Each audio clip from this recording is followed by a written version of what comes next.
It's time to kick things off on Rip and Riff with my Rip and Rant. Thanks, Dave.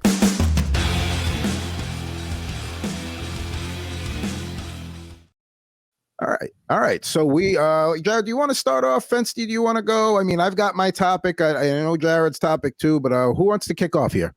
No, I'll start it because this has been bugging me for quite a while, and I'm just going to come out and say it. Not everything needs a documentary. I know there's a lot of streaming services this day, and a lot of networks are looking to fill content and fill airtime. I mean, if they're looking to fill content and airtime, I would suggest picking up this show because it's probably more entertaining than a lot of that stuff, but I digress. So earlier today, I saw the trailer for Peacock's doing a documentary series about the 1990 Yankees, which I'm actually intrigued by because I don't know a lot about that team, and it's titled The Bronx Zoo 1990 or whatever it's called. And it tells some of the crazy stories about some of the players back then. And as a Yankee fan, I'd be interested in that. But just generally speaking, there's just way too many sports documentaries that don't need to exist. And I feel like we're not that far away from the Patty Mills story where it'd be like, all right, enough's enough. We don't need any more sports documentaries. I don't need to know about Josh Rosen's 1 year in Arizona. I don't need to know about the 12th guy on the bench on the Cavs team that won the title with LeBron. I don't care. Coming up on 30 for 30, the backstory of Billy the Marlin, the Miami Marlins mascot. What if I told you about Daniel Booby Gibson? Exactly. I don't need the Matthew Dellavedova story. I was there. I watched the games. I saw it live, and then it ended. I don't need it. I mean, there's just way too many sports documentaries, and I think what was probably the tipping point was the 18th different dynasty we got on the Brady Belichick era Patriots, and the one that that Robert Kraft signed off on that buried Belichick. It's just enough's enough. Yeah. I know there's a million streaming services and ways to distribute content and stuff like that, but like you said, not everything needs an in-depth review and backstory and all that stuff. We're going to talk about Smush Parker's career next, from Fordham to the Lakers. What are we doing here?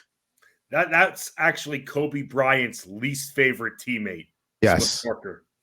But I mean, are we going to do a full-blown documentary on it? What are we doing here? That's actually an idea right here. By the way, guys, I mean, here's one that's just coming out that I heard that The Rock is actually behind, and that's the who contributed to the death of WCW, World Championship Wrestling. That's a perfect example. Right. How many documentaries? We all know how the company died. Bad decisions in 99 and 2000. How many documentaries can come out about this? A 4-part documentary is coming out. What haven't we learned about it yet? Now, I will say there are 2 documentaries. If they were announced, I would drop what I'm doing to watch it.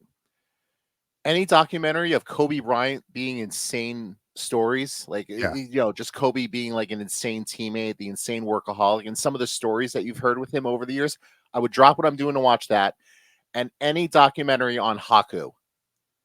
And just Haku being the toughest guy ever, behind the scenes. I would watch anything on that. Aside from those 2, I don't give a shit.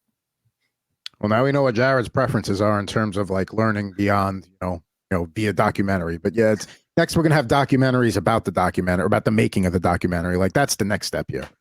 Right, and I'm not trying to shit on the people who make it. They do good work, I'm sure. And I think the genesis of all this was the 30 for 30, which, by the way, there's now been 170 of them. So so much for the whole 30 for 30, but. And some of them were really good, and I'm not trying to crap on that, but there's also I can't remember the one that they did where I was just you know what, I think I'm out on this series. I don't need to watch any more of them, but if I can think of it while you guys are ranting, I'll mention it. ESPN can continue to call the series 30 for 30 until the Big Ten Conference actually acknowledges that they are well past 10 teams by now. Then they can carry. If they can do it, then ESPN can do it. Fair enough. Right. 100%.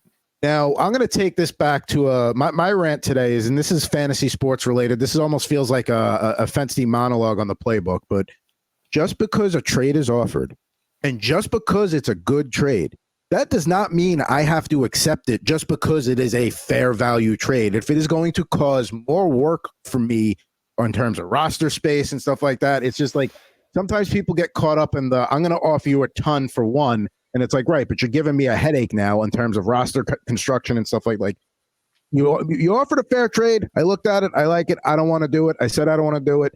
Stop offering me a million offers. Like, enough's enough. Like that stuff annoys me. It's like when I propose a trade to somebody, I actually look at the other side and say, if I was on that side, would I take this trade? Would this trade benefit me?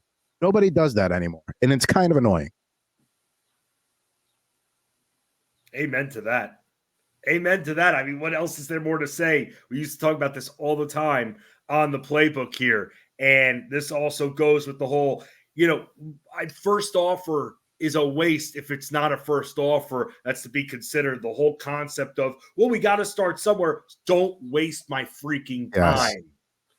So can I bounce something off you guys? Because Dr. Roto tweeted about this the other day, and this was a dynasty trade that happened in our league, the league that you're not in, Adam. Okay. So I wanted to run this dynasty trade by you guys, just Sure. because it's really a two-parter. Because we're in this league with this one guy who likes to make a lot of, for lack of a better term, batshit crazy trades.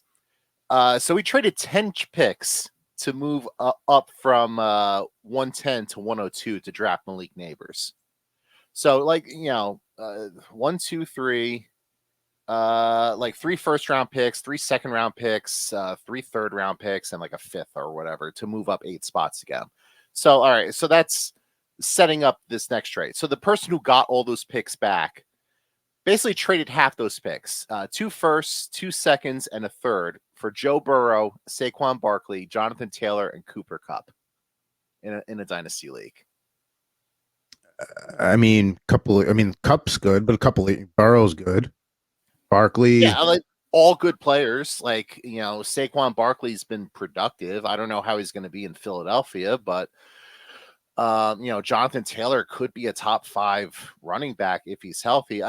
My takeaway on that trade when I was asked about it by somebody else was just probably a little light on the draft picks, but not something that I would necessarily go and bitch about, which Dr. Roto, I don't want to say bitch because we like Dr. Roto. He's a nice guy, but he was very upfront and public about that, complaining about our trade on Twitter. And I say our trade, like I'm in it. I'm not in the trade. Like I don't care. I'm a neutral party. I'm a laissez-faire guy. I think all trades should go through unless it's something that is blatantly like, okay, that's not okay there. Like to me, everybody's got different motivations. I hate that, because people will veto out of spite. Like, oh, I thought I offered you a better trade. So you know what? Even though it's a fair trade, I'm not going to allow it because I didn't get my guy. You know what I mean? So I hate the vetoing process to begin with. All trades should go through unless it's like Joe Burrow for a 6th round pick 3 years from now. Okay, that can't go through. You know what I mean? But other than that, everything should be allowed. Yeah, trade vetoing causes a lot of problems. And people are only going to vote based on what benefits them. I think they should all go through the commissioner, and that commissioner, like you said, Adam, should only have that kind of power if the trade is absolutely ridiculous. When it comes to dynasty trades, I don't try to get stuck on name value because a lot of people that are trading for the future are trying to stock up on as many draft picks. We see it in real sports. We see it in fantasy sports all the time. So that's where you got to kind of separate the name from the name itself to, well, how many years can I expect full value from a guy like Saquon Barkley, a guy like Jonathan Taylor, guys who have been banged up the last couple of years now. So you got to remember that too when you're going in, because the trades and the draft picks actually have a lot more value than in a redraft league when it comes to those players. So that's where I try to separate the names just a little bit. Yeah, I'm in a rough spot too with Saquon Barkley. Not to rub more salt in Adam's wound, but I am the 2-time defending champion in this league, and I do have 2 middle Saquon fingers Barkley. for you. And I do have Saquon Barkley, and I'm sort of trying to balance that whole win now versus plan for the future thing, which is very tough to do when you're at the top of the mountain. If I get to the finals and go 0 for 7 consecutively, I don't know how I deal with that. I don't know. I may just leave the league. You may never hear from me again. I don't know. I'll worry about that bridge when I get there. Now, Fensty, what do you got today? My rant is going to be very simple. I'm all about utilizing social media for announcements and everything. What I'm not about, which is so annoying, and people still do this, announcing that you have an announcement coming up, because I think it's pointless. I think it's counterproductive. Just give the freaking announcement.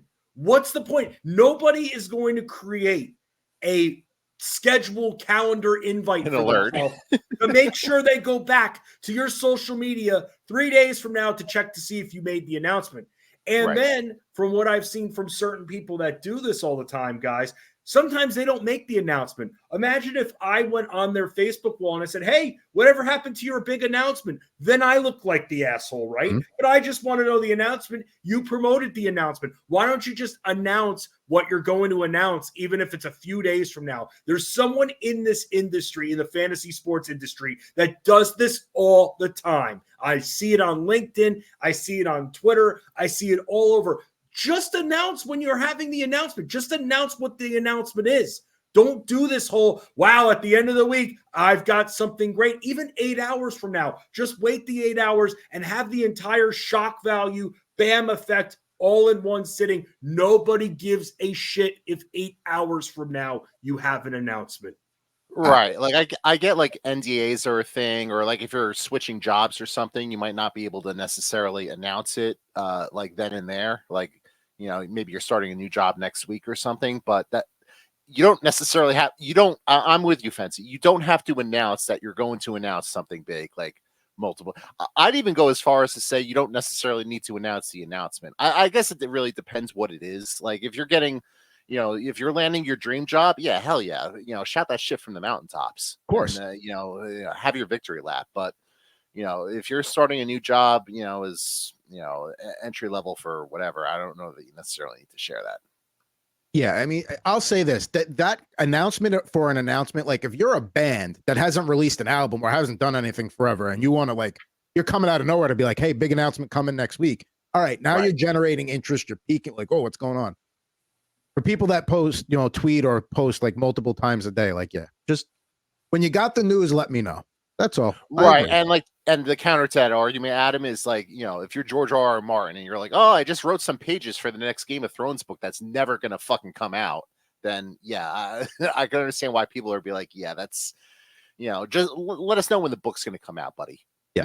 Does it make us part of the problem, or does it make us bad people? For now, you've got us intrigued that you're making an announcement. Now I'm going to write all over your social media, hey, buddy, you said we were going to have an announcement Friday morning. It's now Saturday afternoon. What was the announcement supposed to be?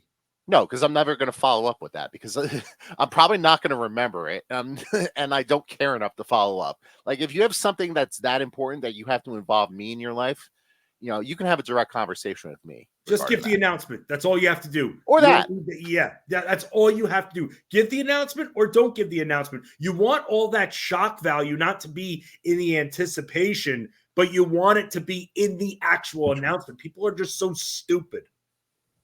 That was a good Rip and Rant. That was a strong one from a guest. I like that. He came heavy. I like it.